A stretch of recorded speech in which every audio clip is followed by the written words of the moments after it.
Tom for the first time. Shane Larson goes defensive. We're almost 3 wide as we have Meisel now getting involved in the action, but it's Larson who leads Arnold in second place. Come in with all that traffic right there. Yeah, really strategic. Oh, there's a big accident there. Who was that spinning out? There's an LMP2 involved as well. The 38 car. Oh, that's wide from P2 there. He's in the barrier.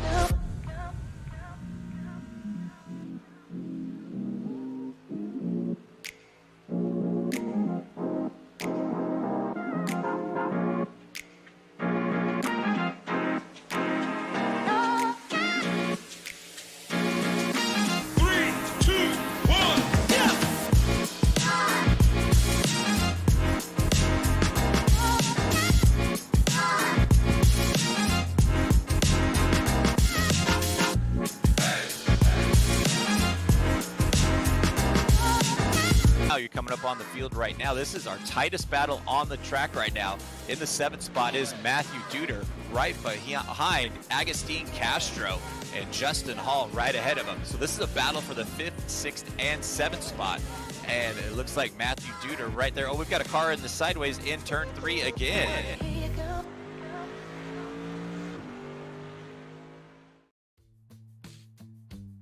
After 7 heart-pumping rounds, it all comes down to this. We've seen the highs and the lows all season long, and with one championship still very much up for grabs, we're in for an absolute treat here tonight. Welcome to the coverage of round 8 of the WSRL season. Today, coming to you from the Sebring International Raceway.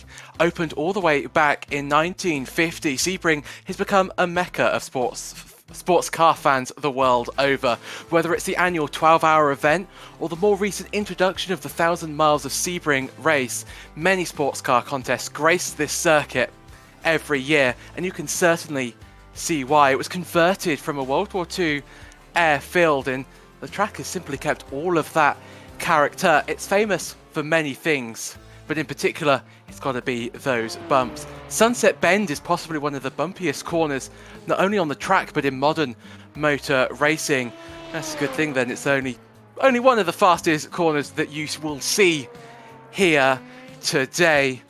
And there is no better place to have the finale of season 1 of the Wrong Stuff Racing League.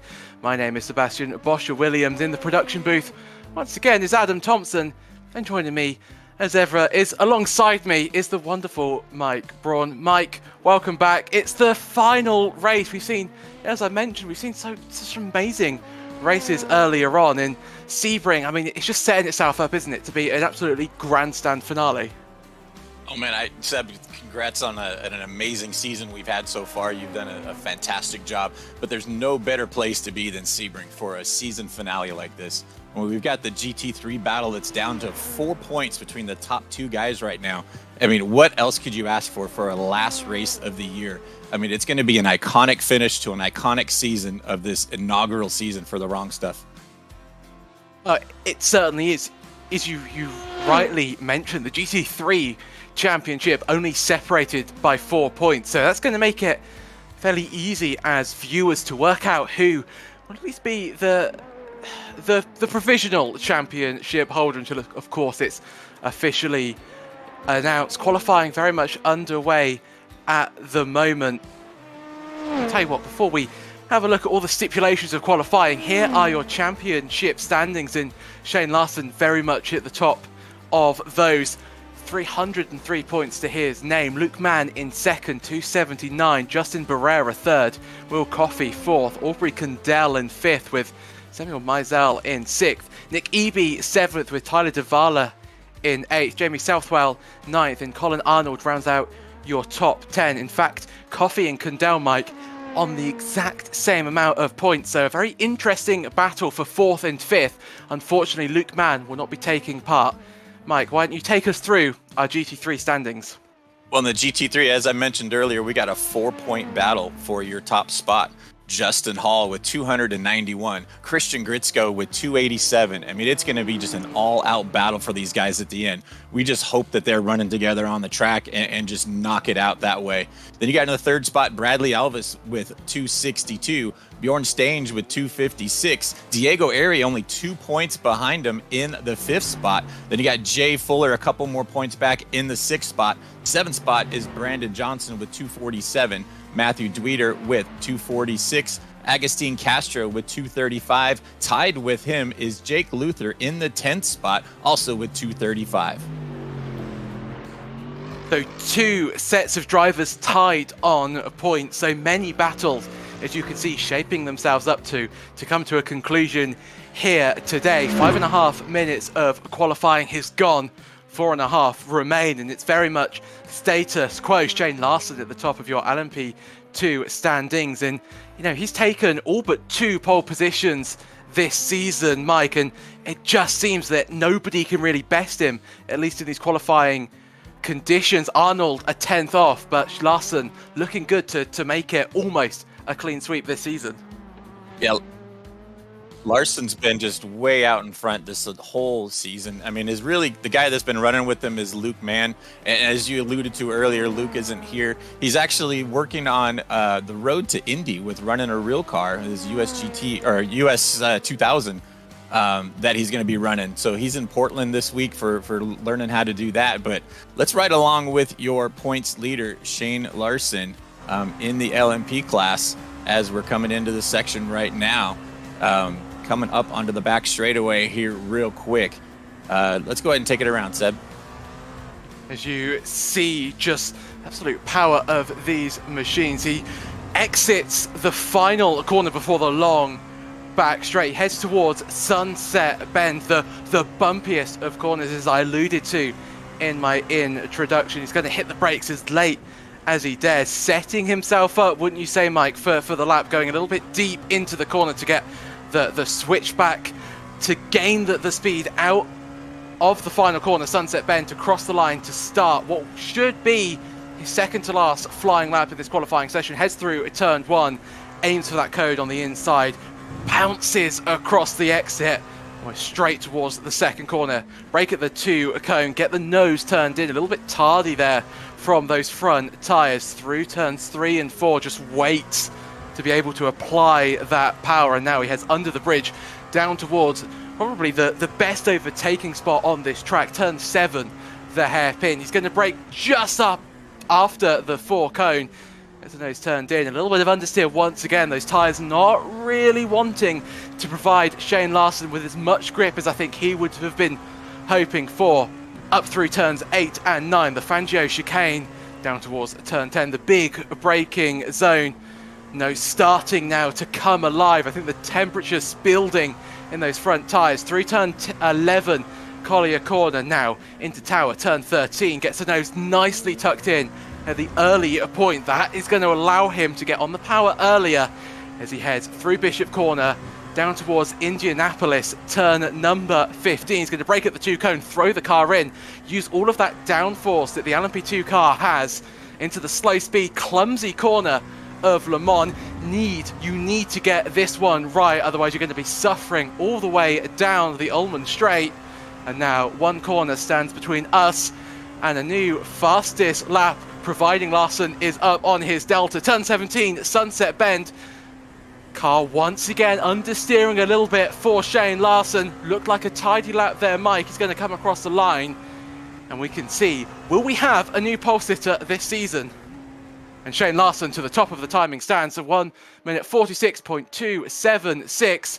Bests Arnold, but only 900ths of a second.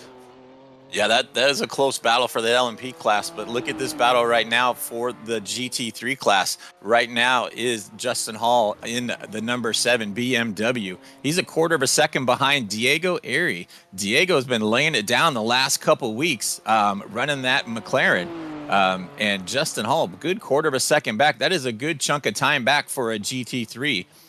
Bradley Carroll is not too far back in the 3rd spot.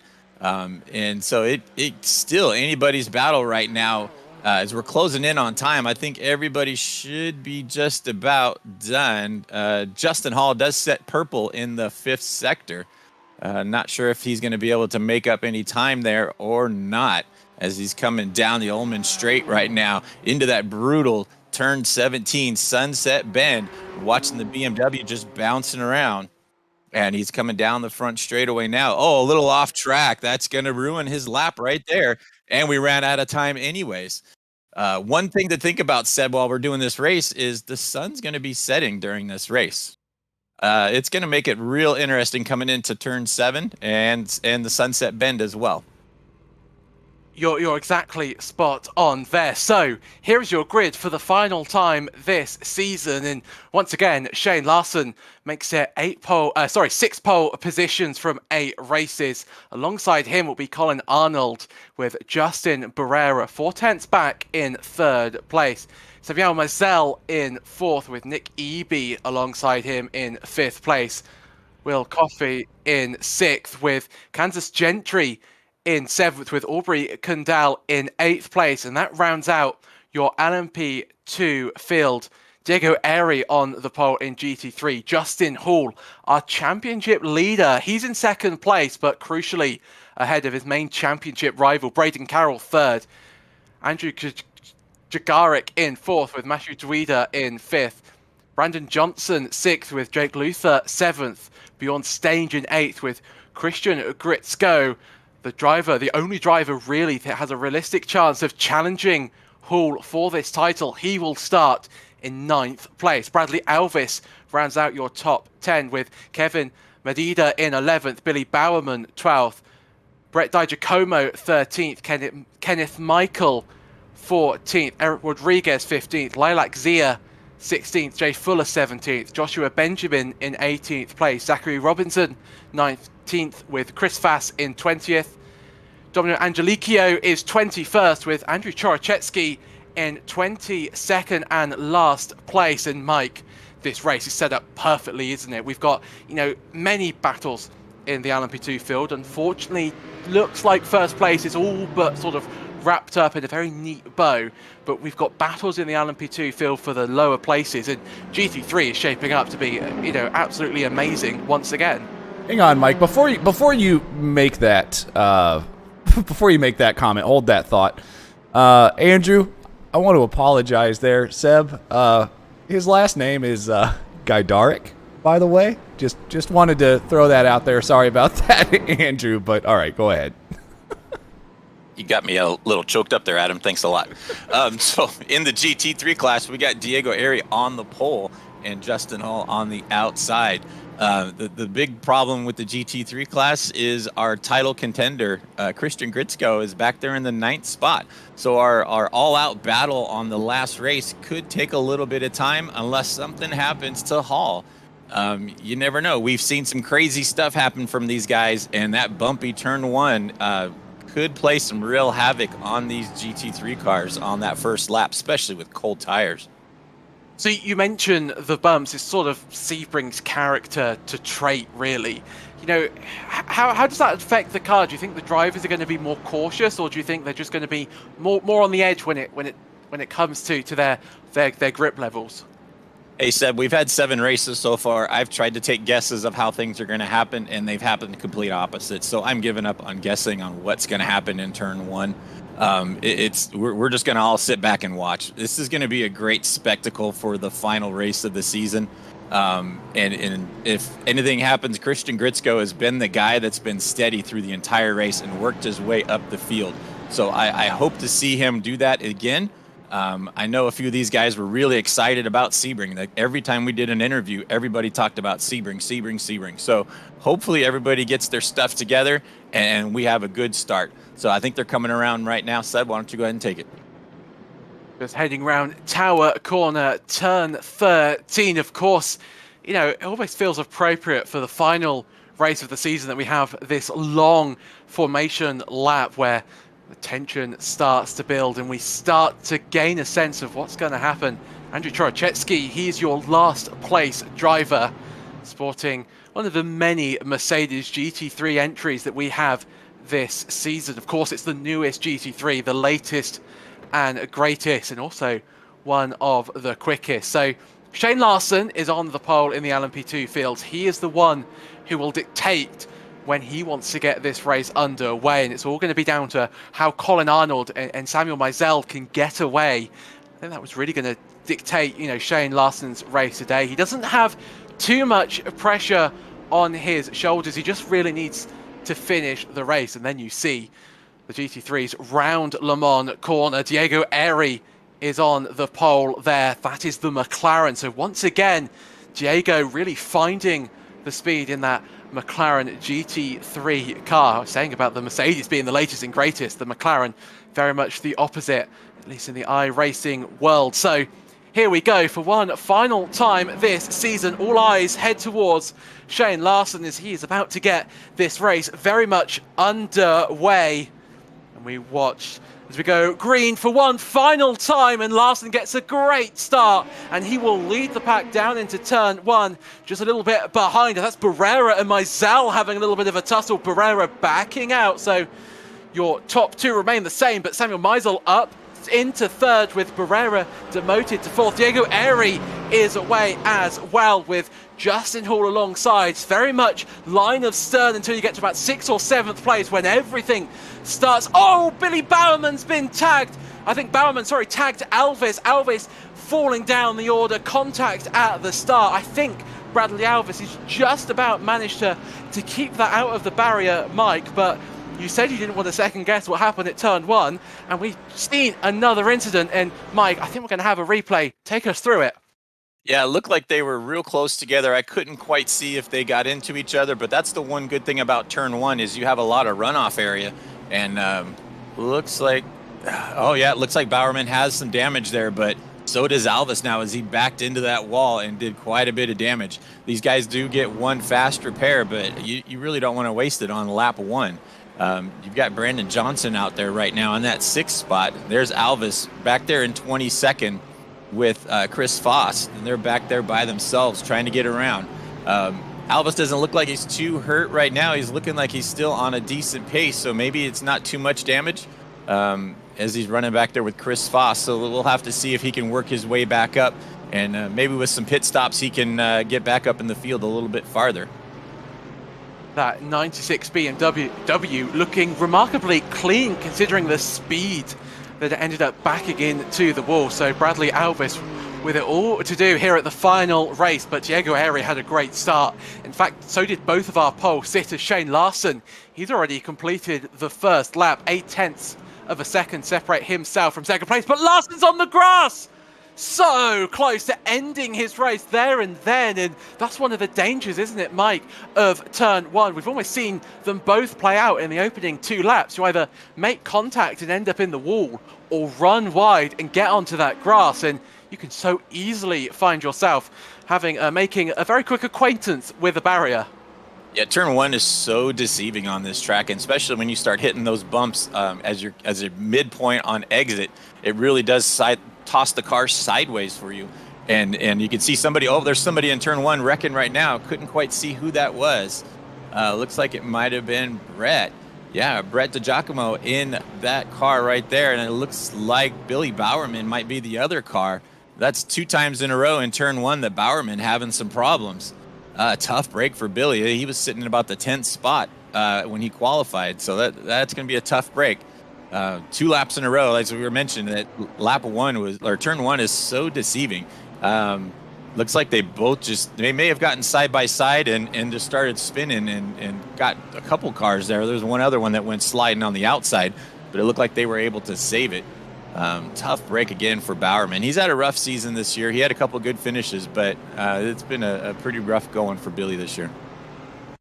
Almost seemed from that camera angle like it was synchronized spinning. Shane Larson, this is what happened to him. He saw running wide at the start. Billy Bowerman. So this is before it all kicked off. He's heading into Sunset Bend. You see this train of cars that he finds himself in. So he has a little bit of a send on the 14. That's Medida, but nothing really to write home about through Sunset Bend. And then what's going to happen to Bowerman? So he's nowhere close to Giacomo whatsoever. He's going to head into turn one. Oh, so he has a little bit of a send, makes contact They both go spinning, and then I think the Audi spins Mike there, almost in a little bit of an avoidance. We know how sort of light the rear end can be at times, and I think the Di Giacomo really sort of caught out by the Audi-ness of the Audi, if that makes any form of sense. Yeah, it gets a little panicky when you get into that section. You see two cars sideways already, and if you just tap the brakes just a little bit in that turn, you're going to chase the tail around, definitely in the Audi too. So it's got a big gap right now that's going to be between the 9th and 10th spot. So in the 9th spot, or 10th spot right now, is the best beard in the business, Eric Rodriguez. And he gets into, who's that, Gajdarek? That was Medina. Gajdarek already off the track. I think he had his own issue on the way into turn 1. So we're on lap 3, and 3 out of the previous 3 laps we've seen incidents heading in to turn number 1. So Gajdarek, do apologise for mispronouncing your name. Gajdarek 17th, he is now with Di Giacomo in 18th. And Chris Vass, he was at the back of the grid at the start. He's all the way up into 16th place right now. So it just shows by keeping your race clean and tidy, it can really benefit you in the long run. 5 minutes gone from this race so far. Christian Gritzko, he's been off the track. Oh, he spins heading into turn 2. Our championship rival of Justin Hall spins in Mike, as this is championship aspirations starting to slip away from him at the moment. It's going to be hard to come back from that. I mean, Justin's been so fast all year long, and to give any time like that, it's detrimental to yourself. I mean, as you see him right now, he's sitting behind Diego, just drafting him along, and he's just sitting there waiting and waiting. He's pulling away from Christian. So I mean, it's going to be. It's honestly, I think it's going to be Justin Hall's race to lose right now. If he makes any kind of mistake, then things could happen. But it's quite a ways back to Christian now in the 8th spot after his little half spin. But as you see right now, you got Eric Rodriguez in the 9th spot, and right behind him is Kenneth Michael. This is probably the best run that Michael's had all season long, in the 10th spot right now. So it's good to see him getting a good run going on in his Merc. As we're coming around turn 1 again for the 4th time, and knock on wood, I have not seen anybody go crazy. That will be the first time around turn 1 that we haven't had a car sideways or in the wall. So that's an accomplishment for these guys. Well, as I mentioned, somebody spinning off. We've got Joshua Benjamin back there in the pack, and it looks like coming into turn 3, 4, and just loses it on his own. I don't know if the sunset's starting to take a play into these guys yet or not. It does make it a real challenge to see any of the track that's on the west side.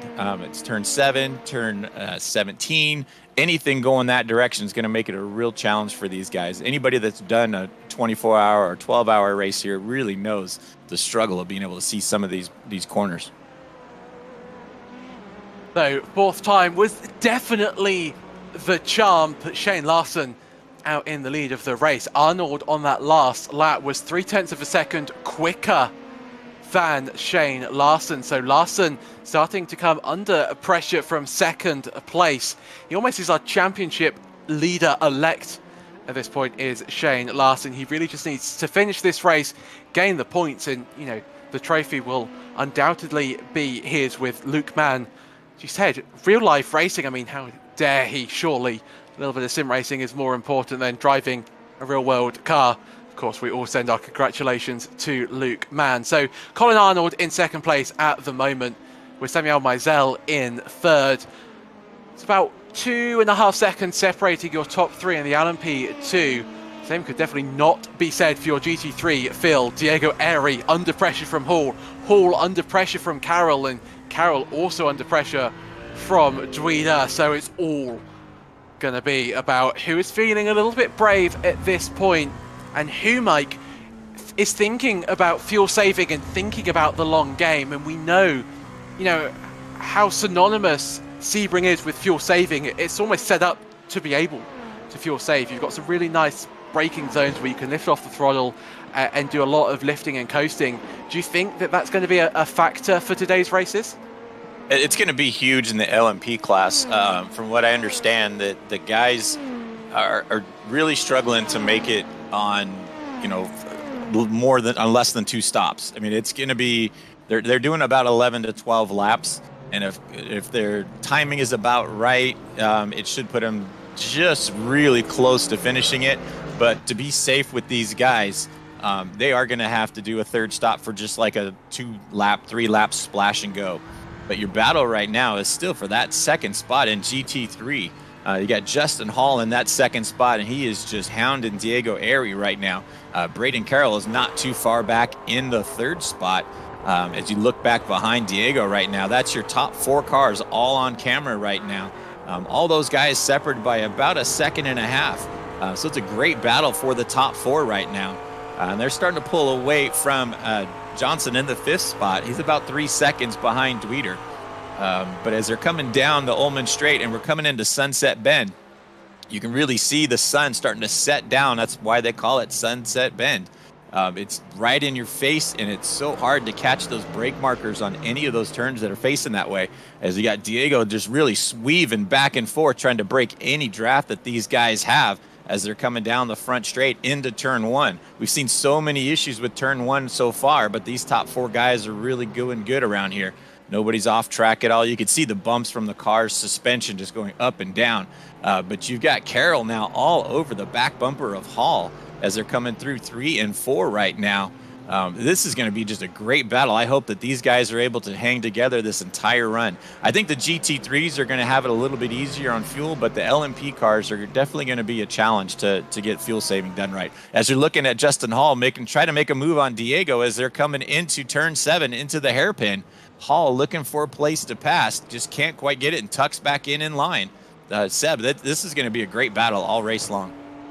Certainly is. Hall making Diego Airy go defensive into turn 7, the hairpin corner, but Diego Airy very much covering that threat off. Will Coffey, he's into the pits. He's in that battle for 4th place. He's tied on points, in fact, with Aubrey Condell, but he's into the pits, taking a very early pit stop, you have to say. There he is, just exiting the pit lane. So maybe a little bit of damage coming in to get that fast repair, or Coffey committing to what would be the 3 stop today. Not quite sure. We'll have to keep our eye firmly trained on that developing story. But Justin Hall through turns 15 and 16, and Diego Airy a little bit wayward of the turn 16 apex, and this is going to give a great opportunity for Justin Hall to gain in the slipstream. He's going to have to pull to the outside line. Diego Airy, though, starts to drift across to take the natural racing line. Hall runs in very deep. He's going to try and get the switchback, going to try and get more exit speed out of the corner as we now head across the line to start lap number 8 of racing around Sebring today. Hall to the outside, but Diego Airy just drifts across. Says, if you're going to get past me, you're going to have to be a little bit closer. Talking of close, do you see how close Hall got to the apex of turn 1? Just goes to show how much these drivers are pushing. Then over the curbs through turns 2, 3 and 4. Diego Airy, Hall, Carroll and Dweeter all battling it out for first place here today. But Carroll a little bit wide. He went over the exit curve. This is going to give a great opportunity to Matthew Dweeter, last time pole sitter, to make a move. He's going to head down to the inside. Sorry, the outside, but can't get the move done. And Carroll remains in 3rd place, Dweeter in 4th. And all while they're sort of scrapping away, Mike, Hall and Airy starting to just gap a little bit. And that could provide Justin Hall with one, crucial overtaking move where he's not having to worry about Braden Carroll behind him. So maybe Hall might be thinking about trying to make the move this lap. Yeah, with Hall or Carroll jumping that curb just a little bit, it gave that little bit of gap back to Justin. But it looks like Diego's starting to pull away just a tiny little bit on Justin. But as we get onto the back straightaway, you'll see that gap start closing in on them as they're coming through Fangio and into 10 and 11. It's definitely going to start closing up once they get onto the back straightaway here. Is your top 4 cars in the GT3 class just freight training around. But as we jump back into the LMP class, you got Samuel Measle in the 3rd spot right now, about a half second behind Colin. they're starting to close in right now. He's starting to reel in back on that back of that wing right now as they're coming down the back straight now, as they starting to come on some GT3 lap traffic. Measle is looking for a place to pass, and you can see Colin just flashing his lights, letting people know he's coming by as they're coming into turn 17 into Sunset Bend. Measle is just looking for a place to get by. He's going on the inside. Sorry to cut across you there. Arnold was wide on the exit of Sunset Bend. Thought he was going to drift into the tire wall. Manages to scoop up all of the oversteer that he found. Oh, there's a car wide. Was that contact with Shane Larson? Was Shane Larson involved?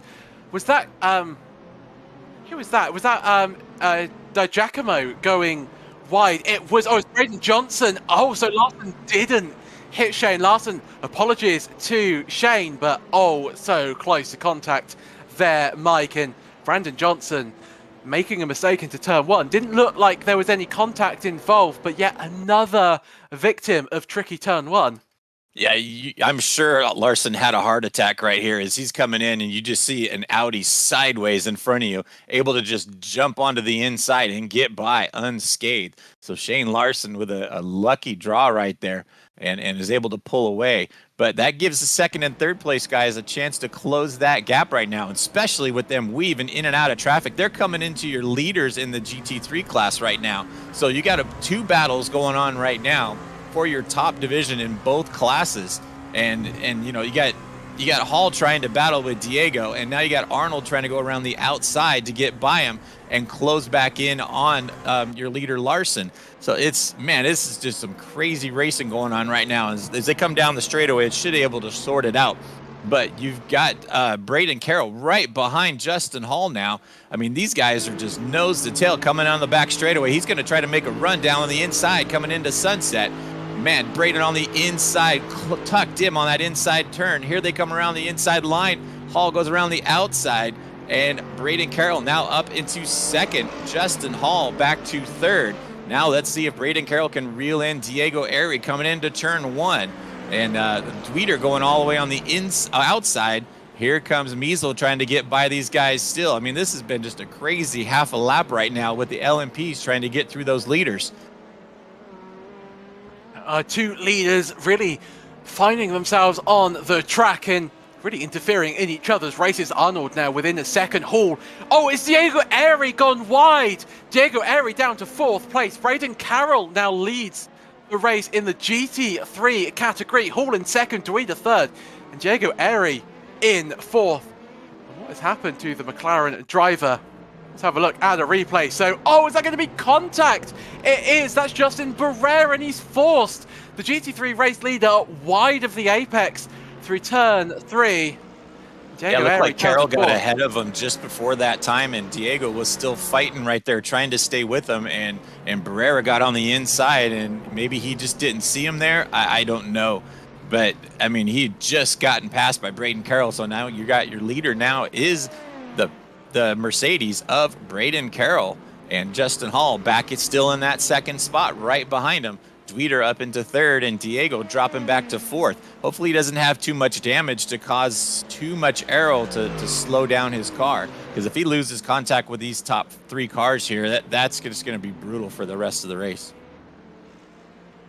So you're really very right. So you can sort of see on your timing stands, if the number is white, they're outside a second, and the second is a good sort of judge of whether you are gaining the benefit of a slipstream. Larson, Arnold, Meisel, EB, and I believe Barrera as well are all going to come into the pit, so it's very much LMP2 stopping time, and 18 minutes of racing gone. Barrera, in fact, does another lap, so he's got a little bit more fuel in that tank.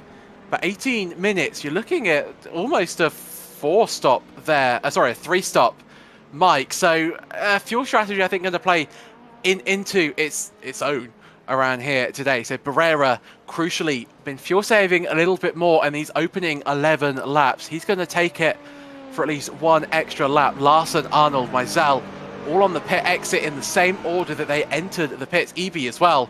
Robinson, he's dived to the pits in the GT3 category, but look at this. BMW versus Mercedes versus Ferrari with an LMP2 in the mix as well. That's Larson, I think, diving to the inside, trying to, It's Will Coffey trying to get into the inside. He manages to get past these two, but we're side by side between Elvis and Elvis on the inside, trying to get past the Ferrari of Jay Fuller. They're still side by side. Look at this, Lilac Zia in the background in that McLaren, trying to make it a three-way battle for 11th place. Elvis has got the inside line.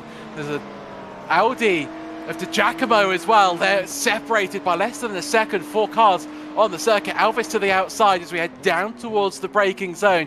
Fuller very much on the inside. Elvis has to allow the space for the Ferrari on the apex of turn 7. They're still side by side as we exit the corner, heading up towards turns 10 and 11. Fuller will have the inside line, but look at Lilac Zia. She will be trying to make her way past the BMW of Bradley Elvis. Elvis, though, gets a late braking maneuver done, and even with that damage sustained earlier on, manages to outbrake the Ferrari, although tempers flaring a little bit around here, Mike. A flash of the lights from Fuller in 12th, so maybe not overly pleased with that overtaking move. Yeah, it was a heck of a battle. I mean, those guys were side by side for a good half a lap. And from what we saw, it looked like a good, clean run with those guys. Elvis and Fuller were just going at it. I didn't see any contact between them, and that was a great battle. But you got the second spot is still Justin Hall, and he's starting to lose touch with Braden Carroll just a little bit. So you got about a second back to your second spot. So you got Braden Carroll out in front, Justin Hall in second, and Matthew Dweeder in third, and Diego Airy just dropping back tiny little bit in the fourth spot. So your top 4 cars are starting to pull away just a little bit. But as we were talking about the fuel saving in LMP class, our good buddy Justin Barrera was going around for 1 extra lap. He did the same thing in Daytona, and I think he was running out of fuel right at the end. So I'm curious if he's going to be able to try to pull that off and get 1 less stop than these guys are. But I mean, he's back in the 6th spot right now, so I'm not sure that it's going to make too big of a difference. But you saw Will Coffey pit early on, probably about lap 6 or so. And he mentioned to me that he might do that where he comes in early, gets that short splash early on, and then does his normal stints the rest of the way out, just to try to get off timing with everybody else, try to get out into some clean air with the GT3s once they start catching those guys. It was just kind of his pit strategy to try to get a little cleaner lines. But it's good to see him running in the 5th spot. He's had a tough battle all season long, but Will Coffey's done an amazing job with this league, and it's just good to see him out there on the track. Certainly is. Pit stops very much underway in your GT3 class, although the leaders are going around for at least 1 extra lap, as that's very wide from Andrea Jalecchio, although I think he was just actually coming out of the pits. It's a very difficult pit exit around here. You rejoin very much into the firing line through turn 1, and we've seen, drivers under normal racing circumstances ending up going a little bit wide of the mark through turn 1, so you could very easily get yourself involved in a nasty accident through really no fault of anybody's. But Braden Carroll, Hall, Dweeder, Airy, all in the pit, so it's very much a battle of the pit crews.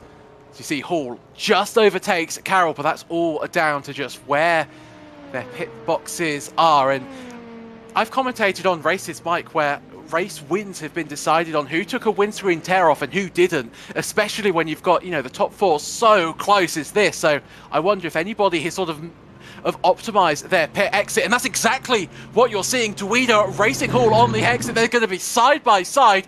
Dweeder's got the inside line. Who managed to get their pit limiter off a little bit quicker?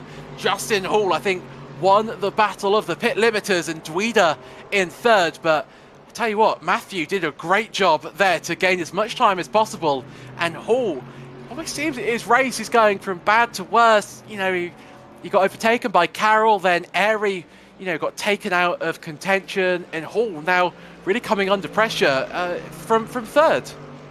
No, he's still hanging on there. I think he's got a game plan right now, especially with Gritz goes up into the 5th spot where we got a crash on the track. Looks like Lilac Zier coming into turn 17 into the sunset turn and just loses the back end on that McLaren, starts spinning around, and looks like she's able to hang on to it and not make any damage. Just broke her heart a little bit coming around that section. It's so easy to do when it's so bumpy around there. But you got Braden Carroll out in front, and as you mentioned, Justin Hall, your points leader right now, out there by himself in that second spot. But in the fifth spot is Christian Gritzko. Christian looks to be about 10 seconds back in the fifth spot. So this could still be interesting. And there's your points right now in the GT3 class. Justin Hall out in front, 4 points back is Christian Gritzko. So if anything really does happen to Justin Hall, Christian's in position right now to make a good move on the points.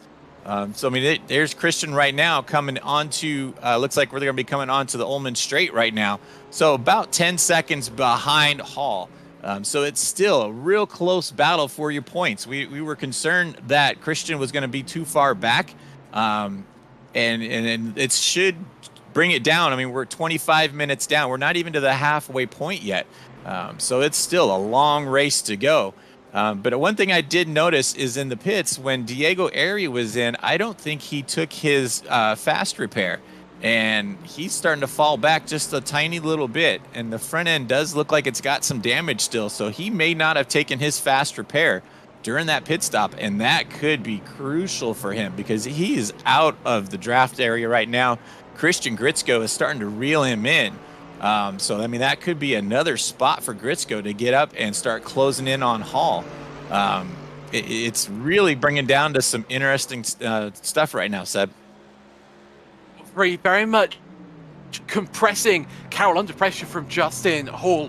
Hall having a little bit of a look towards the inside of turn 7. Braden Carroll very much survived that challenge to Weeder as well, getting involved as well for good measure. So who will come out on top here in the GT3 leader race? It's Justin Hall, the championship leader, with Braden Carroll and Weeder. They don't have anything to lose, while Justin Hall really has it all to lose. Justin Hall through turn number 13, Tower Corner.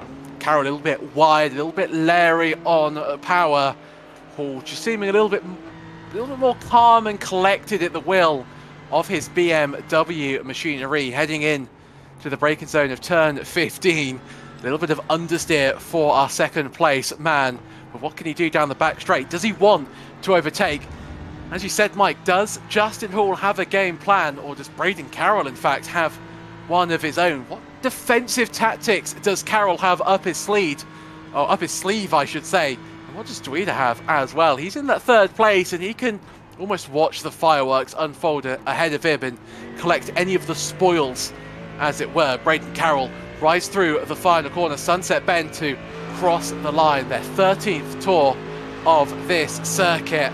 Where does Braden Carroll brake for turn 1? Just before the indentation on the wall, gets the nose nicely in. Very much honours even between your top 3. Tell you what, Bradley Alvis is catching up to Jake Luther as well. That's over 9th place, so certainly not the only GT3 battle going on in your LMP2 field. EB and Coffee as well.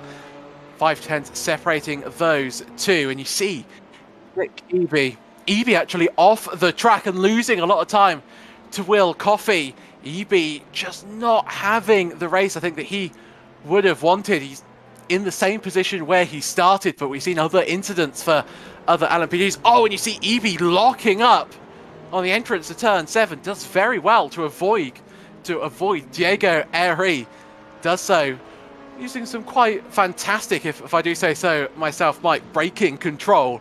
And it's a great spin, but not necessarily what he would have been wanting in that fight with Will Coffey. Yeah, I think he just got in there and just forgot that they had no ABS on these things and just locked them up. So they're starting to come through a whole nother pack of cars. Will Coffey in the 4th spot. Oh, this is your leaders right now. Larson and Arnold coming through the lap traffic right now. Colin trying to reel back in. So you've got, I mean, it's a second and a half between the top 2 cars right now. Larson's just, I really think he's just going to put it in cruise control and just hang on to this. And his points, I mean, he's already pretty much the champion right now as it is. So he's just out there driving around.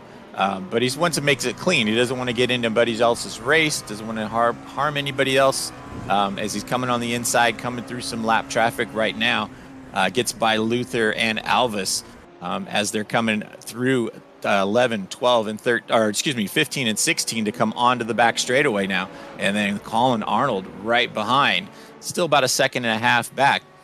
Samuel Measle is sitting in the third spot in the LMP class, about 3 seconds behind these guys.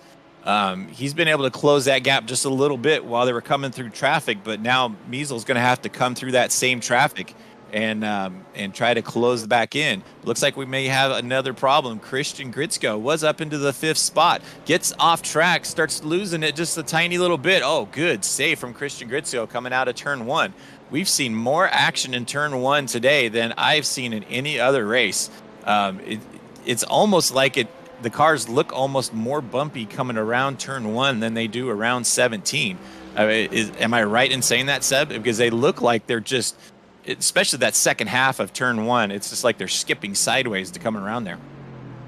It certainly does. Of course, this series we have a fixed setup which wouldn't necessarily be optimized for the challenges that Sebring offers. It's such a difficult track to set up a racing car. The bumps, you really have to set up the suspension specifically for Sebring. In fact, some GT teams even develop new suspension parts for this race alone, especially in IMSA and WEC. So I think we are seeing drivers really struggling through turns 1 and turn 17 as well. Arnold starting to close in on Shane Larson.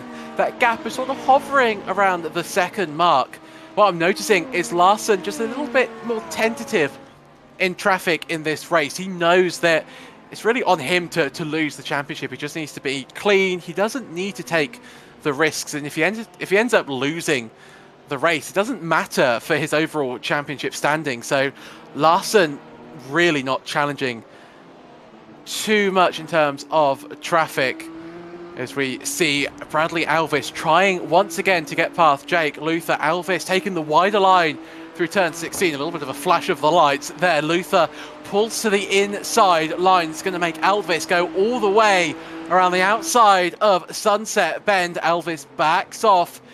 He's given up on the overtaking attempt into turn 17. He wants to get it done into turn 1. He's going to slingshot off the corner, try and find that inside line. Luther cuts across, so Alvis is going to once again have to go the long way round if he wants this 9th place. So down towards turn 1. Luther on the inside, Alvis on the outside, and it's very much on as even. But once again, Alvis tries to just get the slingshot out of the corner, tries to get the overcut, as it were, but Alvis still behind Luther. BMW versus BMW, Mike, and I wonder, did Alvis take a fast repair after his stop? I know we can't really see from our timing screen, but I think there's a little bit of damage to the rear end of that car. In fact, I'll come back to you on that, Mike, very quickly, as we once again see Luther and Alvis go side by side. Luther has the art of going to the inside pretty much nailed down. Alvis always is being forced to go the long way round, so Luther really employing the standard defensive tactics. But is this Alvis's opening chance? Luther dives to the inside, forces Alvis to almost lift off the throttle, but that's a little bit deep there from Luther. Oh, contact is made between Alvis and Luther. A flash of the lights from Bradley in the 96.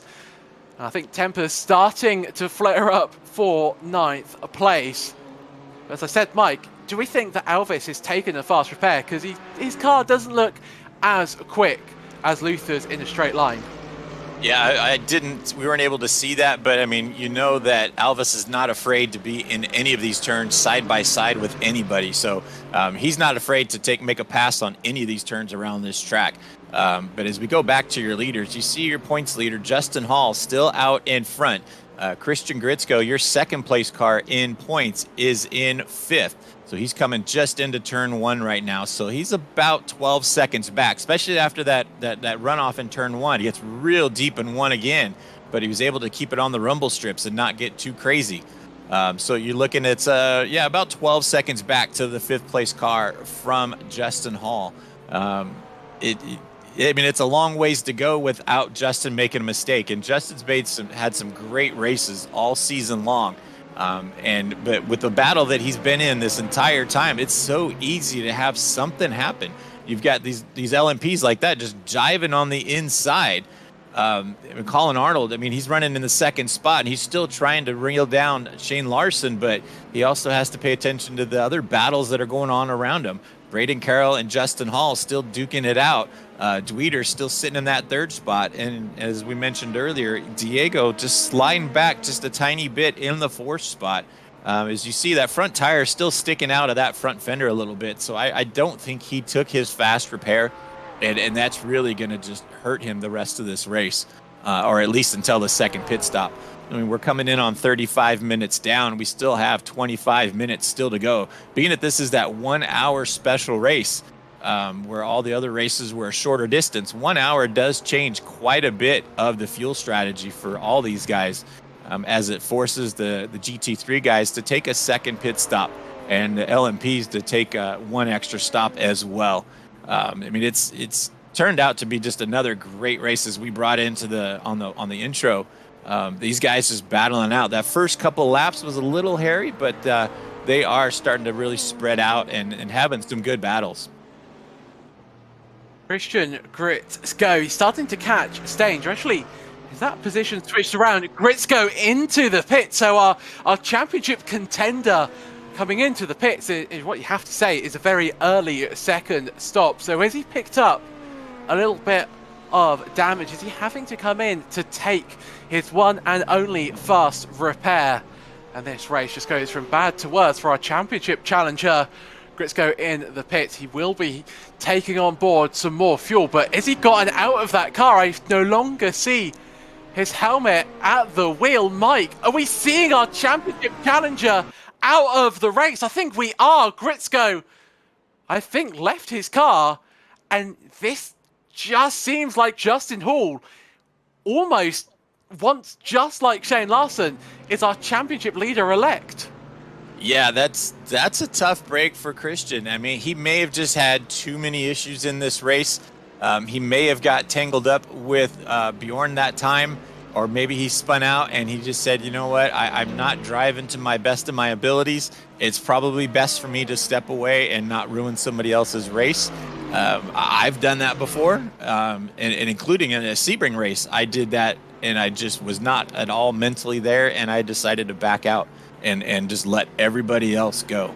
So you've got Justin Hall, and pretty much right now, that's going to give him the championship. I mean, in the third spot in the points, I can't remember off the top of my head. I think we're going to pull up the points here in a second. You had Alvis in the third spot with 262. So 29 points back. So, I mean, that's pretty much untouchable right now.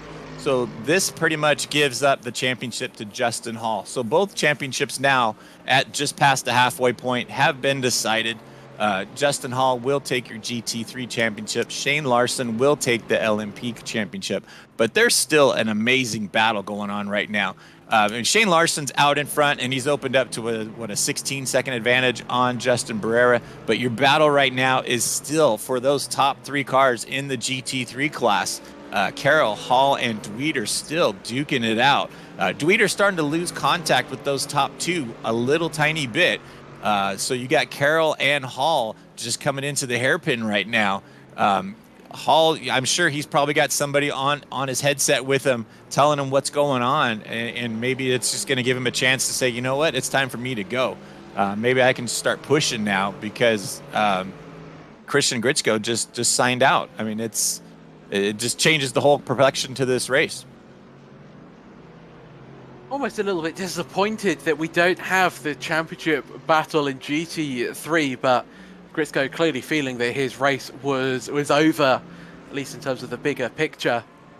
And how crucial was that mistake from Alvis at the very start of the race when he backed into the wall, because he is, you know, the closest contender now in the championship. And, you know, if he was closer to Hall, maybe more pressure could be applied. Jay Fuller finds himself in 11th place, with DiGiacomo getting past him now. So the Audi ahead of the Ferrari, with Medina right behind him. See, one of the only Audi drivers in this race. There are only two. And DiGiacomo in 10th place. The other one, of course, is Brandon Johnson. He's up in 6th place. So the Audi almost is one of their more preferred tracks. The Audi just tends to like twistier, tighter circuits, and Sebring certainly has that in spades, at least in the middle sector.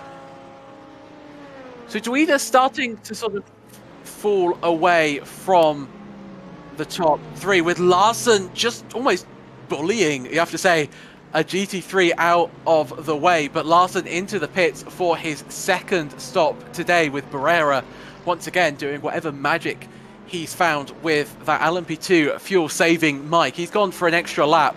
I think Larson managed to last one more lap than Arnold, so Barrera is looking like he could possibly do this with one more stop, while Larson and certainly Arnold, I think, are going to have to stop for another, for a very quick splash and dash. So Barrera, we can't really count him out for the race win at the moment. Absolutely. I mean, like I said earlier, he did it at Daytona. He really tried to push the limits on it, and he's really pushing the limits right now as they're coming in on 40 minutes down and still 20 minutes to go. So it looks like we got a crash here. Zachary Robinson coming into Sunset, and with that Porsche just got a little tail happy maybe. No, he was able to collect it. Oh man, instead of chasing it around, he ended up pushing it into that barrier, and looked like he was in pits to make that correction and get that fast repair.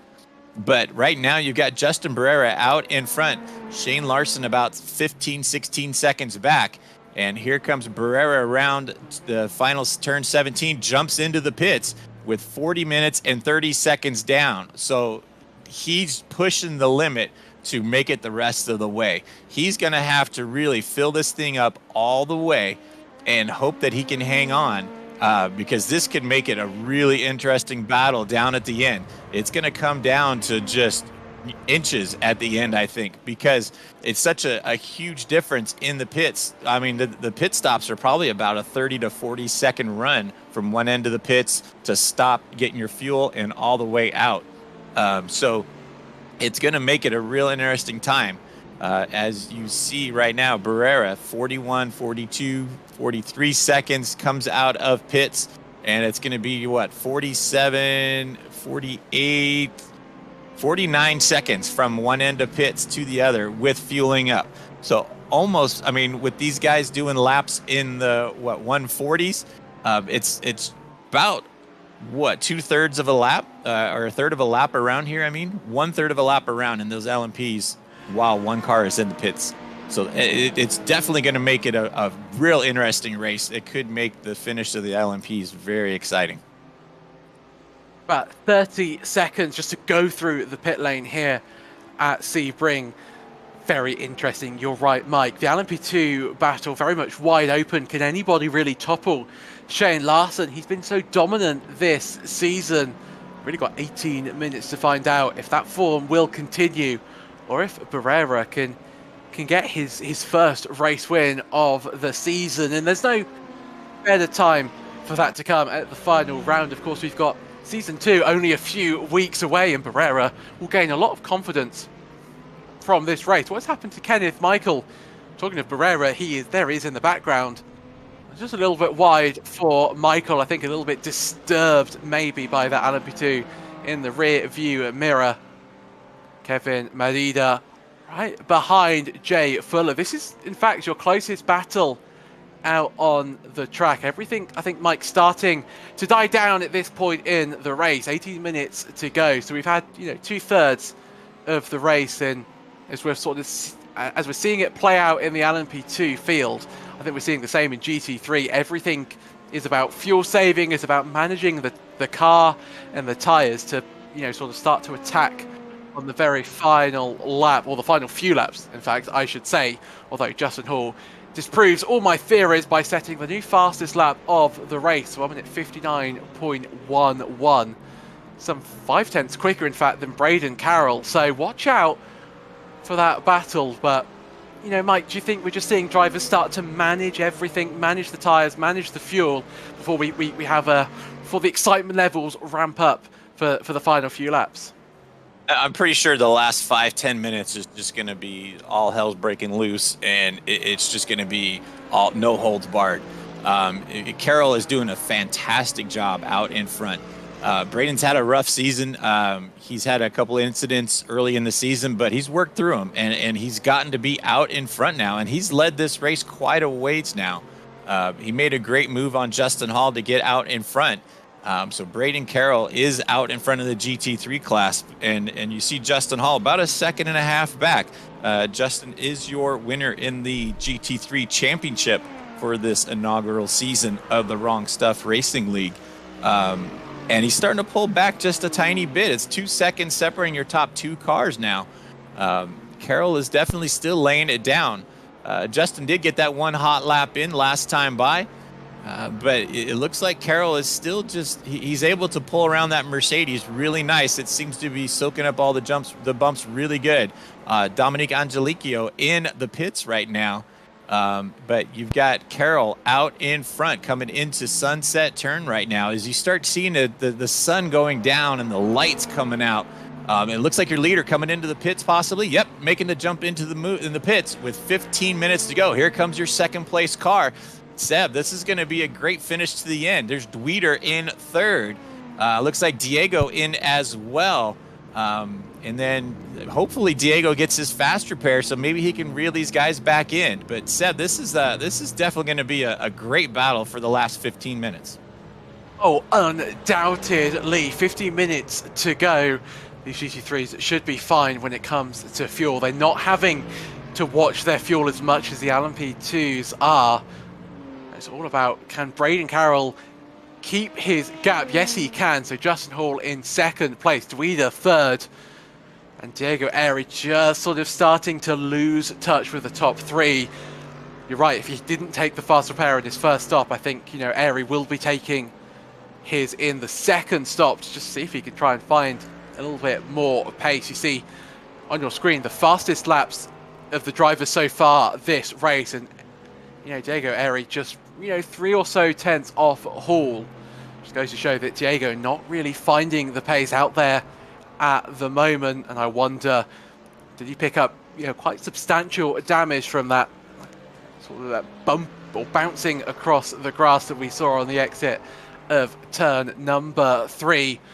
Diego Airy out in fourth place, some 10 seconds off your race leader, who is this man on your screen, Braden Carroll, closely followed by Justin Hall and Dweeder in third. It's almost to pick up any pieces that might remain after these two have been battling out for the entire race. Go at it once again.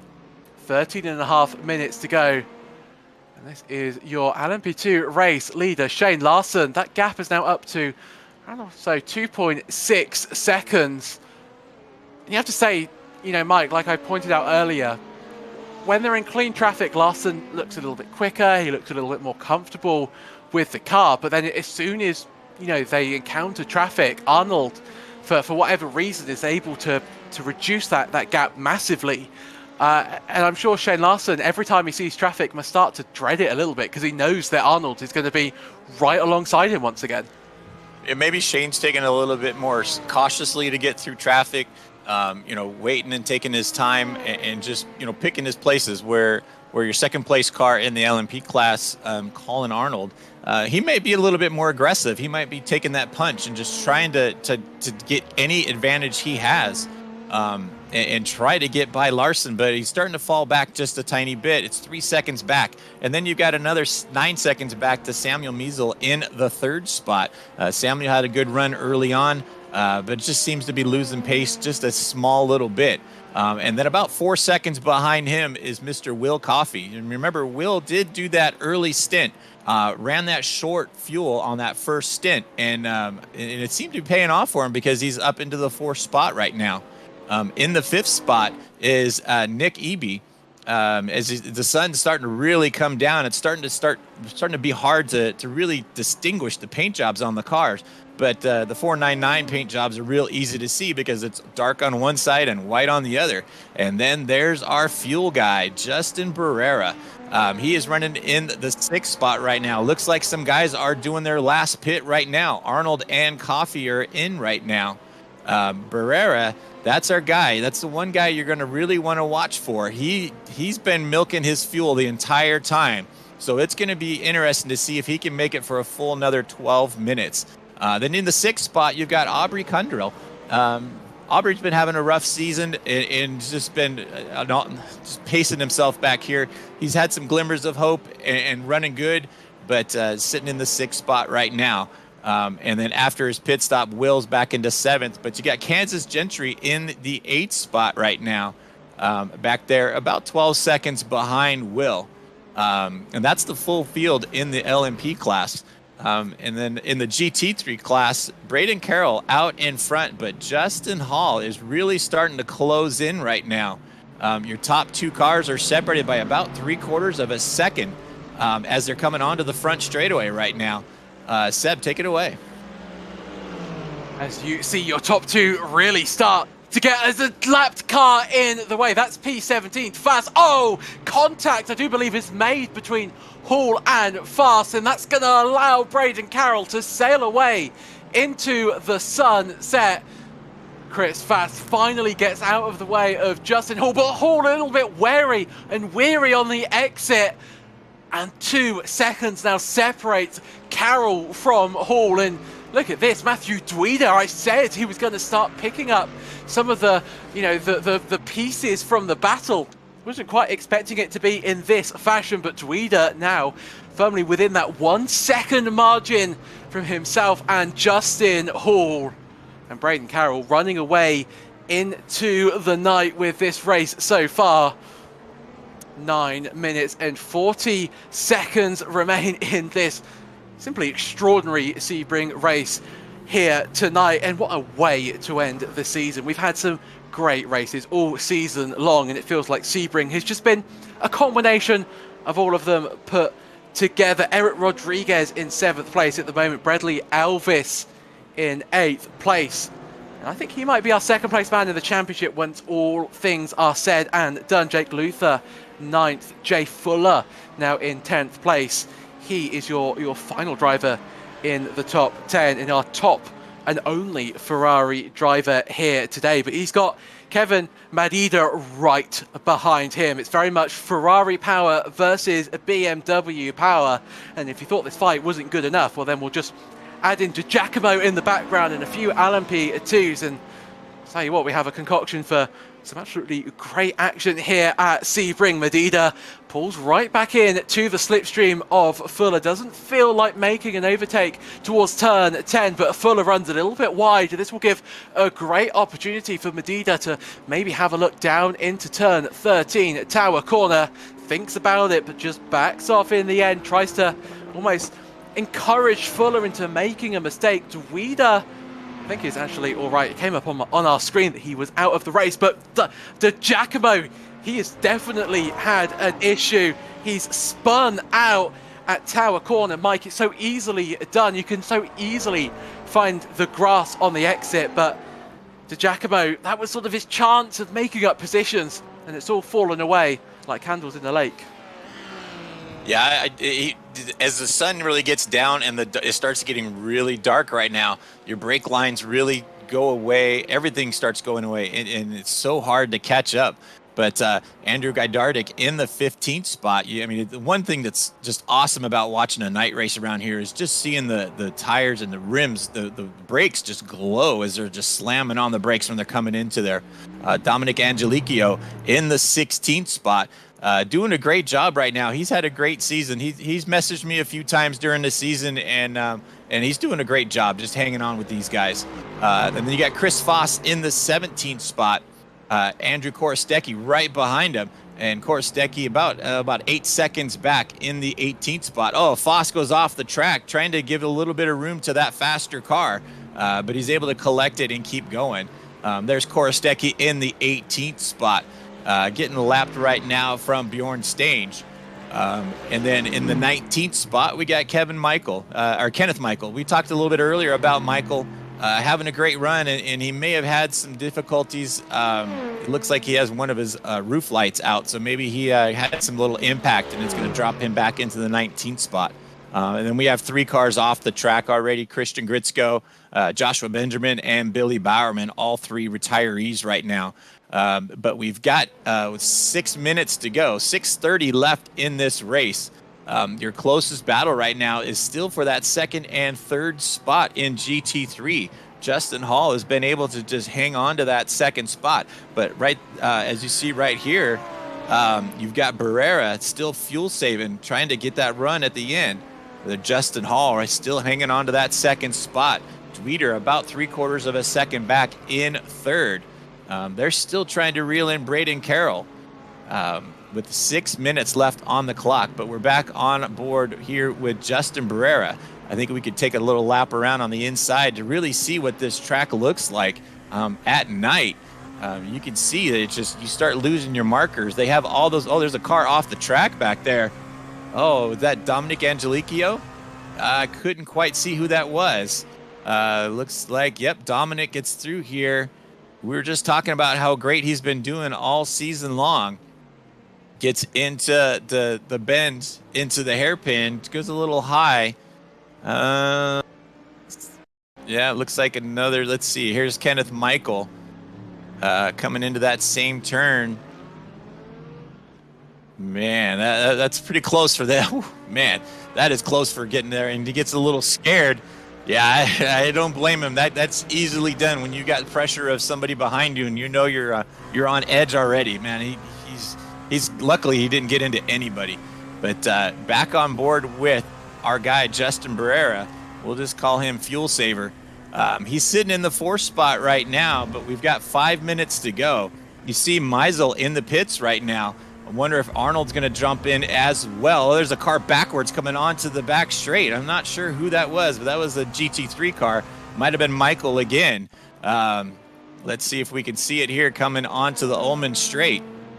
That is a tricky section, and like we said, especially at night, you're swinging out so far and just touch the grass just a tiny little bit, and here they come around.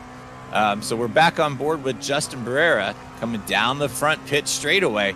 And he is going to go by Meisel now. Meisel is in the pits, and it looks like he jumps out right in front of him. Man, this is going to be a great battle to the end here, Seb. We still got, what, 5 minutes to go?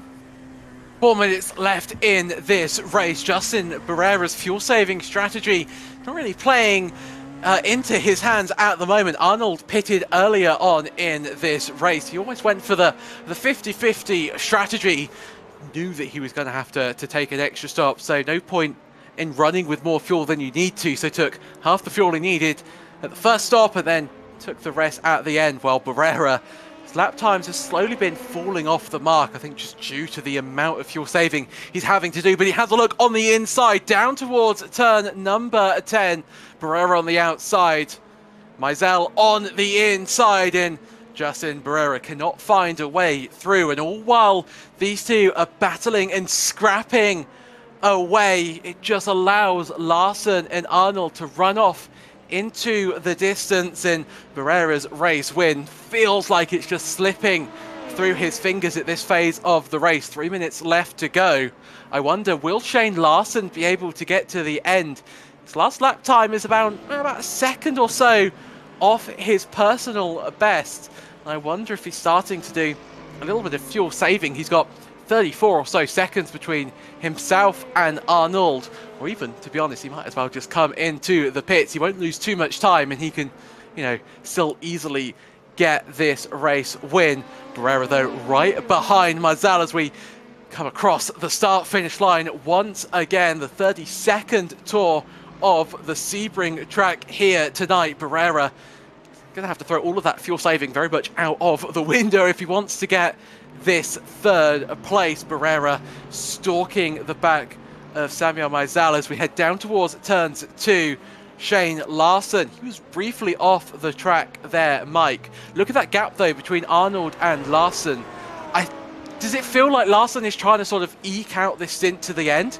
Because he's losing a lot of time and doesn't really seem like he's going to be entering the pits anytime soon. Yeah, he could be just backing it down just a little bit so he doesn't have to make that final stop.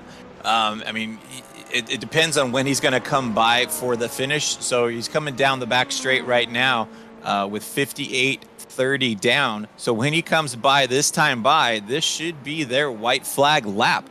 coming out of turn 17 and down the front straightaway. Your leader should be seeing that magical white flag, but he's coming in for a final splash and go.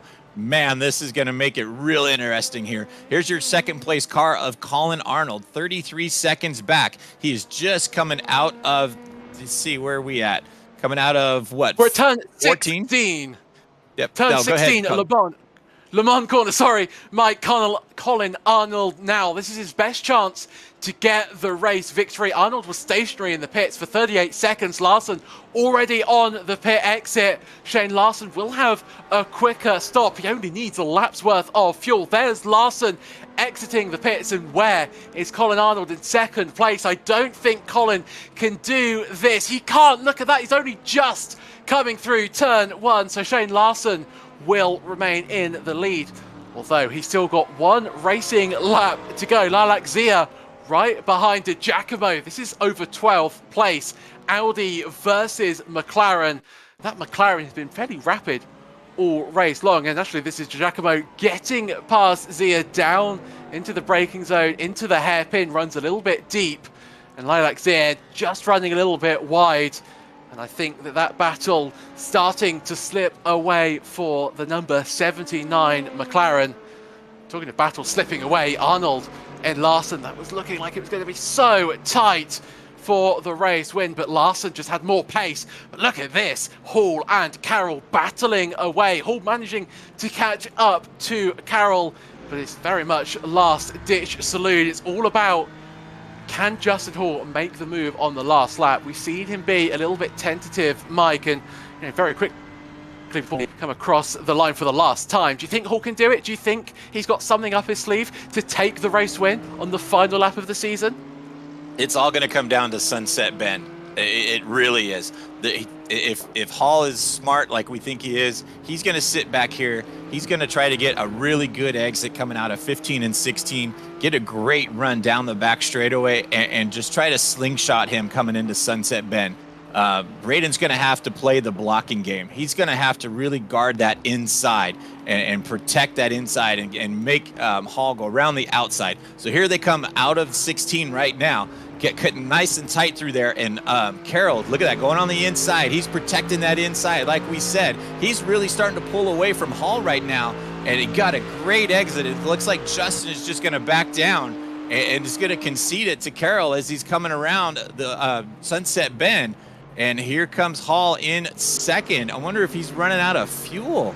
It's hard to tell because Dweeder is really closing in on him as they come down the front straightaway. Hall's going to end up in second. So Braden Carroll is going to take the win. Hall finishes in second, and Dweeder ends up in third. Diego Airy is going to be coming around right now, coming around turn 17. There's Bjorn Stange in the 5th spot. So there comes your 4th place car of Diego Airy in 4th. Bjorn Stange in 5th. Bradley Johnson's going to be coming around. He should be coming around 17 right now in his Audi. Getting a little victory splash of lights going on. That is a great finish for Brandon Johnson. In the 6th spot, here comes the best beard in the business, Eric Rodriguez, finishing in 7th. I believe this is his best finish as well. A lot of good finishes for these guys this season. It's been an amazing season all year long. And looking forward to the second season, which is already full, which is just insane. But we're starting on September 20th. So, I mean, it's going to be just, if these battles can continue into season 2, it's going to be epic. Certainly is. As the rest of the field come across the line, Shane Larson wins in the LMP2 field from Arnold, Mazel, Barrera, Coffey, Eby, Kundell, and Gentry, with De Giacomo crossing the line, and Lilac Zia, the last driver to come across the line this season. And what better car to really showcase how dark it is at Sebring at the moment than the McLaren 520 GT3, as we see a little bit of celebrations going on. That's Braden Carroll and Shane Larson, both class winners here today. And, you know, I mean, Barrera, all credit to him. He did manage to make it on 2 stops while the rest of the LMP2 field did it on 3. But Barrera's strategy maybe not necessarily going well.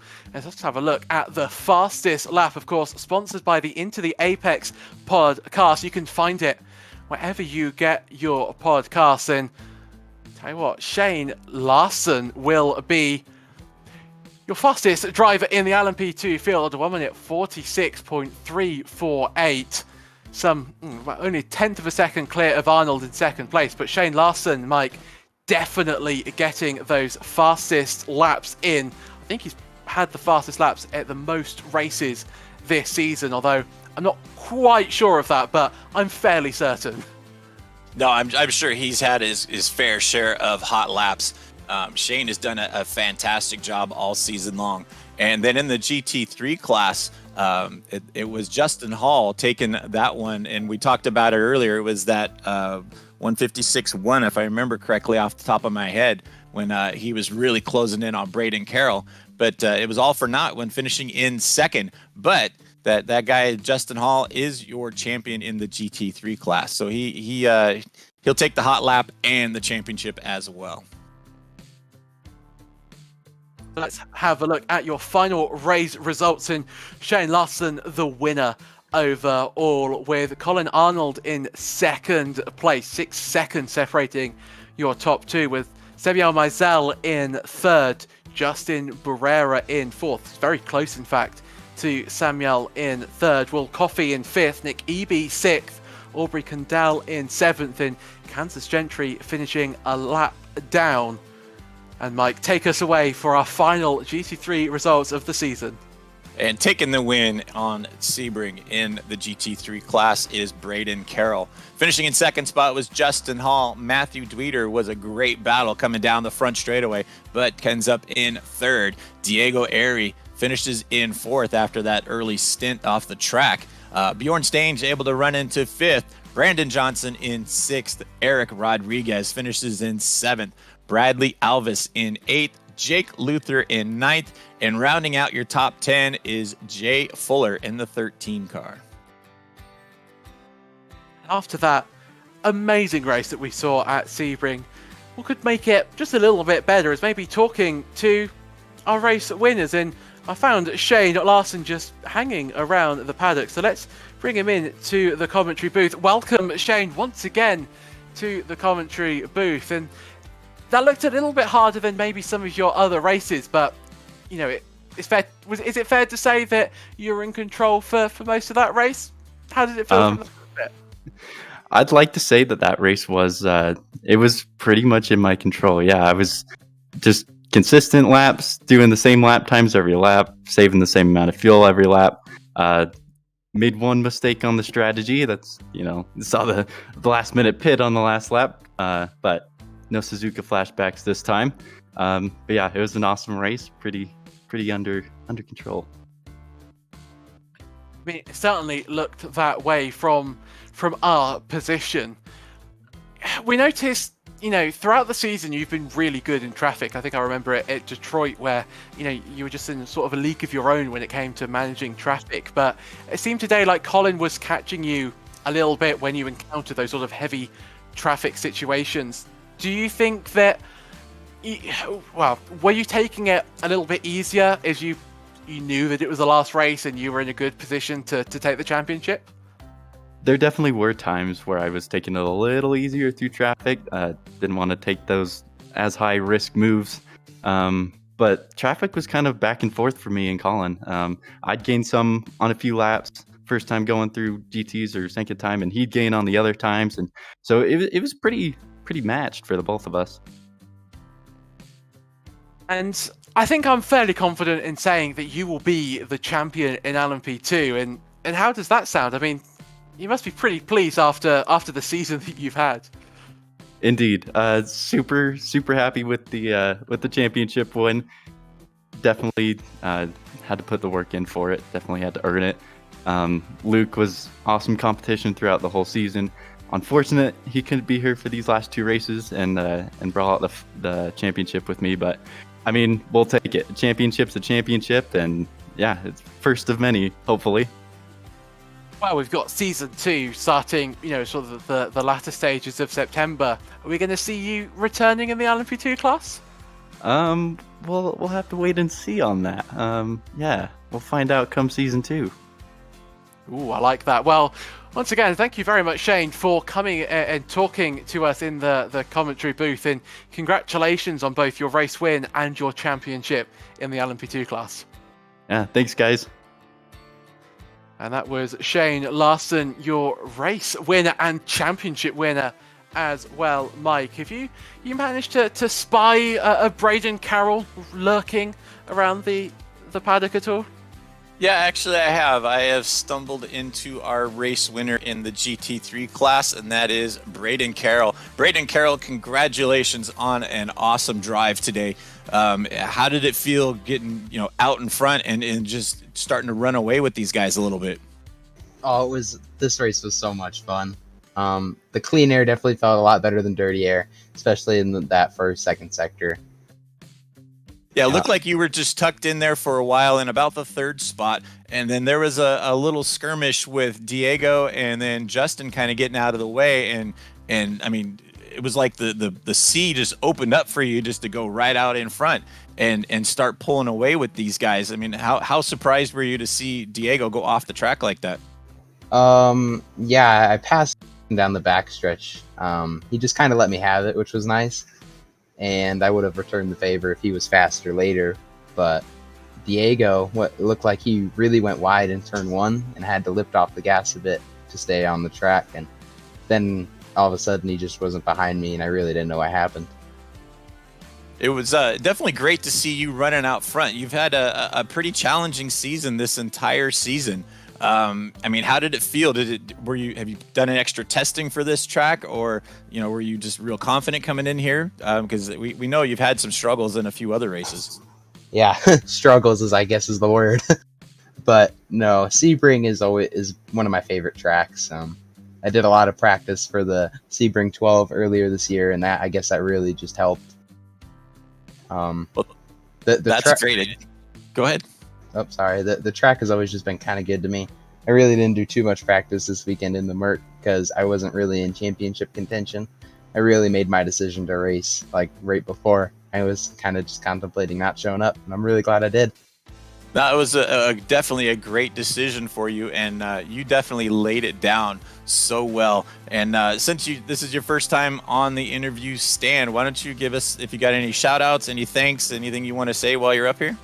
I really want to thank Dre and Will for giving me the opportunity to race on TWS. I've learned a lot since I've been on the team. Also want to thank Shane Larson for cutting me some slack in traffic sometimes today. He definitely could have gone alongside me at some points, but he realized that I was in the lead, and he really just let me have it at some points, and that really helped. Oh, awesome job, Braden. Congratulations on taking the win today. And we'll let you go relish in your victory now and enjoy the rest of your night.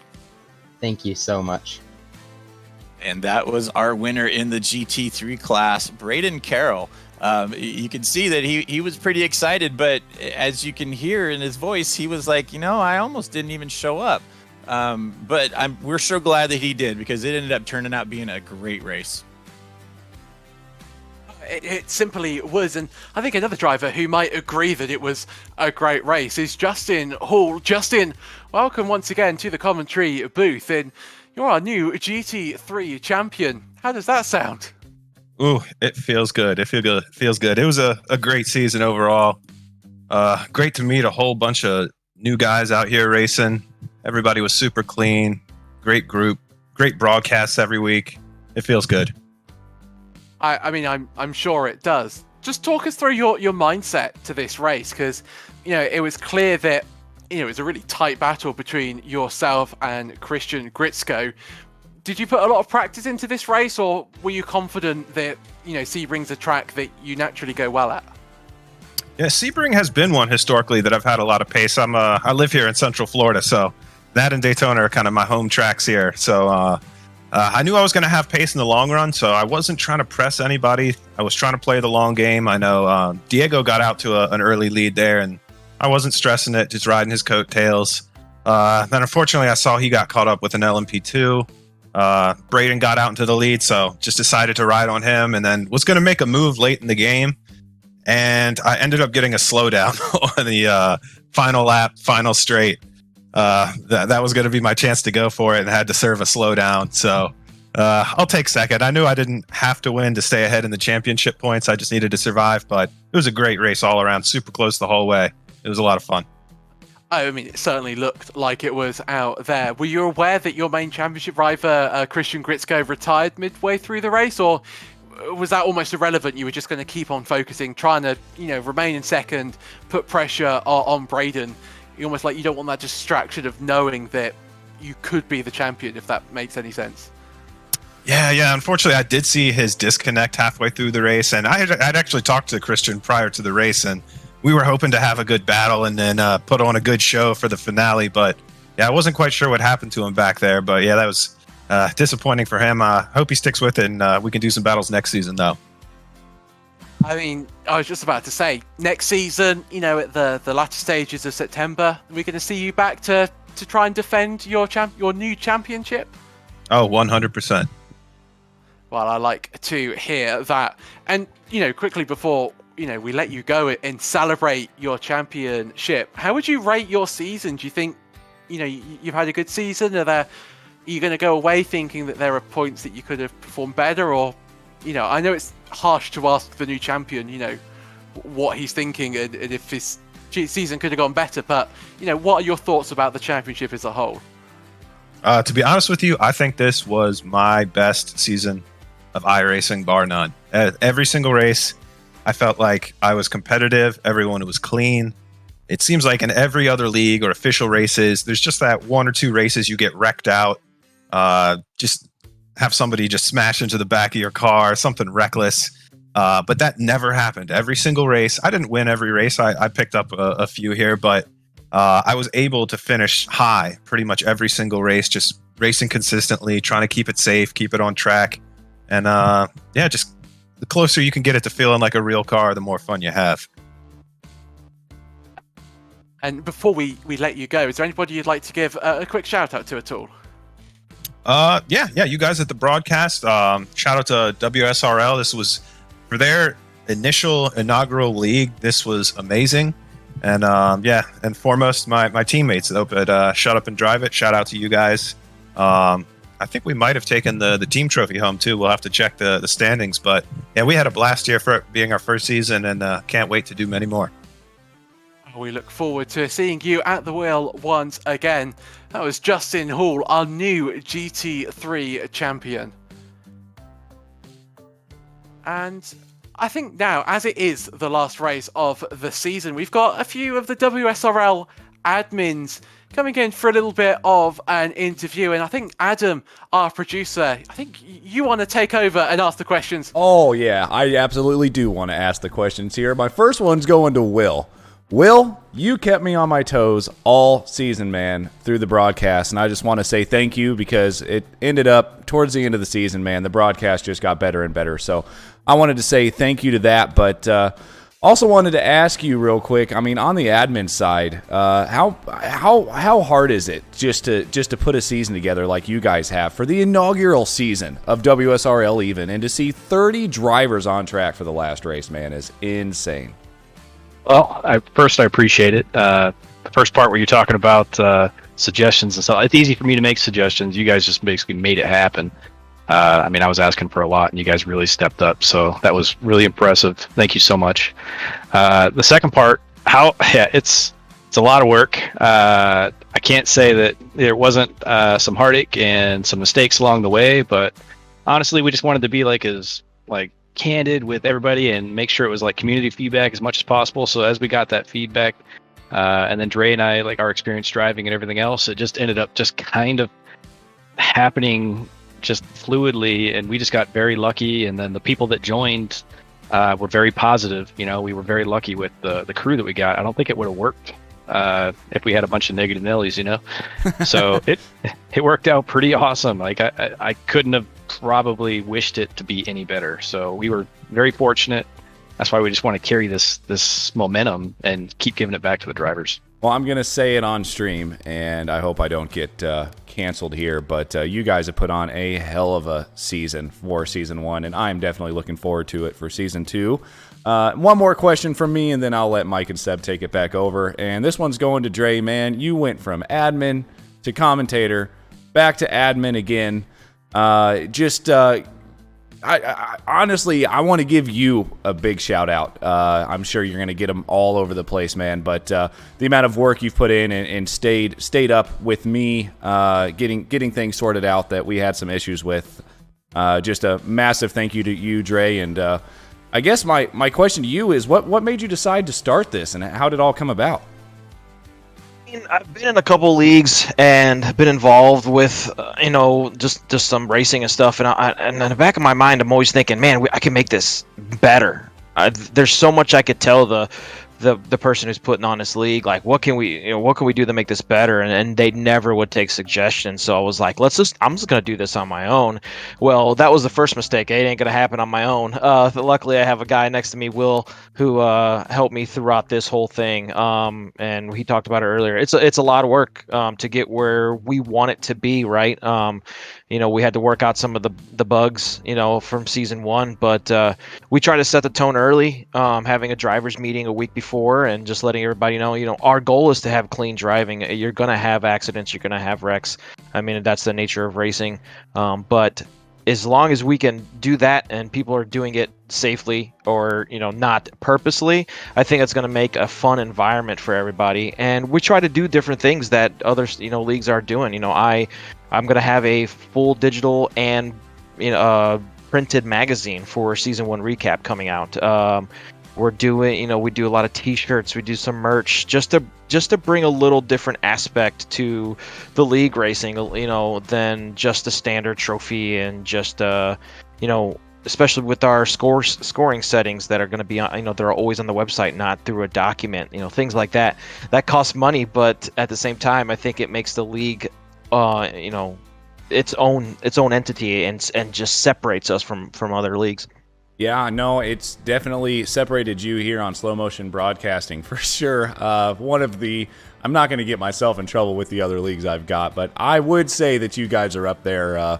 One of my favorite leagues here on SMB, and I just want to give you just a huge thanks, Dre, for everything you've done. Just not even on the WSRL side, but over here on the SMB side, just with some of the, getting that stream out there, and it's really pumped numbers up for Slow Motion Broadcasting. And I can say this now for sure that you guys have at least tripled our subscription count on the YouTube channel for Slow Motion Broadcasting. So thank you so much, guys, for everything you've done, and I am so looking forward to Season 2. And I don't know if you guys want to talk about it now or not, but I hear you guys may have a little something else coming up here in the WSRL side with a few more leagues. Yeah, we do. Yeah, if Will, you want to take it away with what's coming up next? Yeah, well, we're jumping right into Season 2 that we talked about. We're going to take a little 2-week break. We'll have a little free kind of invitational GT3, GT4 race to kind of get some of that GT4 crowd in there, and just kind of push the LMP2s into another car for a minute, just so they can respect the flow of everything they're going through. So that'll be fun. And then the Season 2 is, like I said, it's going to be banger, man. I was putting a lot of good tracks in there. Dre and I really tried to get the community feedback, make sure everything was good. I'm really excited for it. I think Dre and I are gonna basically impress again for the next one, hopefully. And then after that, we have our endurance series, which will be starting late September. It'll be a little 4-hour races, 5 races total, and basically we're about 3/4 full right now. We just got the last little bit. We're trying to get a couple more GT4 cars in there, so if anybody's interested, reach out to me. And that's going to be fun, man. It's going to be a team driving event, and some people can solo, but in general, it's just meant to be a good time, and then it's kind of introing the league into endurance racing. So it's not big, but you can just mess around on your Sunday morning, and then you got the rest of the day. I'm sorry, Mike. So, I keep saying that I'm going to let you have them, but if anybody does have a question or want to get in touch with you guys to join one of these leagues, how do you get a hold of you? Well, the best way is going to our website, simracing.com. But I wish I could pump the Discord because it's a long link and no one can ever remember it. But I think on our website you can join the Discord. That's really kind of the best way. You find our Discord link on the website and you can get a hold of us there. We do all our league communications and everything through Discord. So that's our main point there is what we'll try to push is the Discord. Awesome. Okay, Mike, you can have him now. Sorry. Are you sure? Promise. Go ahead. Send it. Okay. I don't really have any questions. I just have 2 comments, one for each of you and just one generalized one. First off, I just want to thank both of you for dragging me along from the beginning. And then just kind of on a whim, I mentioned to Dre that I do announcing on some other platforms, real life stuff. And he's like, oh, well, here, go talk to my buddy Adam. And that's where this came from. But I do want to thank Dre and Will personally. You guys have done an amazing job. Dre, I've told you privately that you do probably 10 times more work than anybody else I know in a league with advertising and putting this out and doing this. And I've asked you, how are you going to top yourself for season 2? But I really don't know that you need to. You've set the bar so high that you've done an absolutely incredible job for this league. And I'm just looking forward to seeing what's coming forward for you and this league. Thank you so much, Mike. I know we've talked a ton about it, and I appreciate the kind words, man. It's just I don't go into things bare minimum. I max it out as much as I can. So sometimes it gets a little overwhelming, but when you have good guys like Will and other guys in our team that do help with some of the back end stuff as well. So it's really nice. I appreciate that, Mike. And you guys did an incredible job this year too. So the broadcast wouldn't be what it was without you and Seb. So thank you. Yeah, thank you, Mike, man. Anytime I can keep you in a broadcaster booth instead of you on the track battling with me, I'm all for it. Okay, so since you're taking a jab at me now, Will, I think this is the first online Sebring race I've seen you finish without getting disconnected from your router. So congratulations on finishing a race, first off. And so where did you have to send your wife so she didn't clean around the router tonight? She went out with friends. It cost me a little bit, but I think our marriage will survive this particular Sebring. No, and Will, honestly, thank you for everything. You've done a crazy job as well. I'm done just doing all this. Seb, whatever you got, you've got the rest, buddy.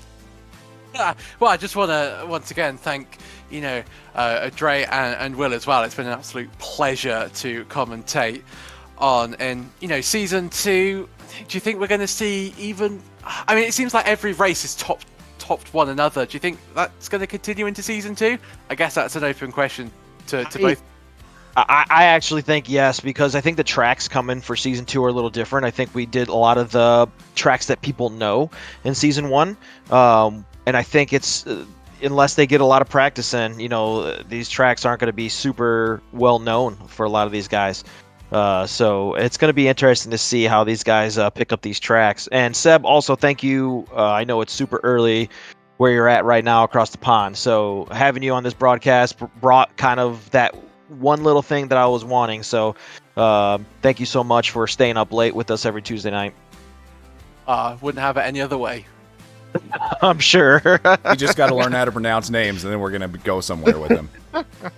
Yes, thank you, Seb. Yes. No worry. We play you at work. I have it's almost like NASA, like the way that we're set up. So we actually have huge screens that look out there, and right dead center, I put up the thing. They're like, is that a British announcer? I'm like, yeah, that's right. And I'm like, we're legit.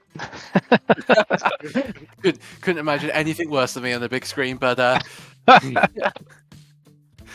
I mean, yeah, it's been an absolute pleasure. The racing is so clean, and even our first race was at Belle Isle, and the amount of racing standards and how good it was really surprised me, and it's only gotten better from there. And I think I'm going to miss this for the next 2 weeks. It's always nice to stay up until 4 a.m. in the morning and watching some good racing. I wish it was a little longer than 2 weeks, but the league was clamoring to get season 2 started, so just a small break. I know a lot of leagues take a longer break, but no, we're going right back at it, man. And I'm going to be racing this year, so I don't want to don't want to hear anything. I'm not going to be in the booth every week. I'm going to be actually racing. That is my a own week, terrible idea from the production side because I'm gonna get every one of your crashes, Dre. I know, and there might be a lot of them. So. No, there's no might about it. Just saying. Well, no, if you're on the track, it's going to be some wrecks because I remember last time we raced together. That was Spa. That was all it was. It was just Spa. Yeah. Or before advice from Will. And before I let you go, just to gauge interest, or to build interest, I should say, for first race of season 2, what track are we looking at? Where's the excitement going to be? Oh, shoot, now I gotta look. I know, man. He put me on the spot. I'm like, oh no, I'm pulling it like he's talking about. I'm pulling it up. It will be. Road First America, race my friends. That's right. Road win. Atlanta. Road America first, then Road Atlanta. Oh, Yeah. okay. Yep. Okay. I'll have to switch that. Okay, my bad. Get the roads out of the way the first 2 weeks. But sorry for putting you both on the spot. So Road America, I mean, what a track that is. And does it have to be 2 weeks? Can we not do it next week? Now we gotta get them blood in the water and everything so that they come out hungry, ready to fight. Well, thank you very much for joining us in the commentary booth. Mike, Adam, any more questions? No, I'm good. I think I've done my fair share. Hopefully, we don't lose any viewers for my voice being on stream because it's not nearly as nice as you guys. So I'm all good. And Heart emojis sent to Adam. That's all I gotta say. Likewise, and as we say to everybody in the commentary booth, Dre, Will, anybody you'd like to give a shout out to at all? Just shout out to all our sponsors for season 1. Next Level Racing, Buttkicker, Moradness Coaching, WC91 Liveries, and you guys as well over here at Slow Motion Broadcasting. Thank you guys so much. Yep. And then we also had 499 Racing also. They donated as well, and then they basically everybody just stepped up on getting drivers in here that were safe and confident. So thank you so much to the league, and then again to my wife for allowing me to get through a Sebring. So thank you. Well, thank you very much for joining us. And as we've been discussing, a 2-week break before we get right back in to the festivities for season 2 of the Wrong Stuff Racing League. But until then, sort of the end of the iRacing season, so we don't have any broadcasts in for the next week, but we will be back, and we're definitely going to be busy with the WSRL boys, I should say.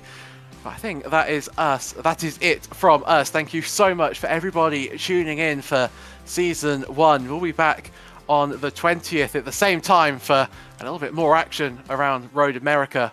But until then, thank you very much for watching, and we will see you very soon.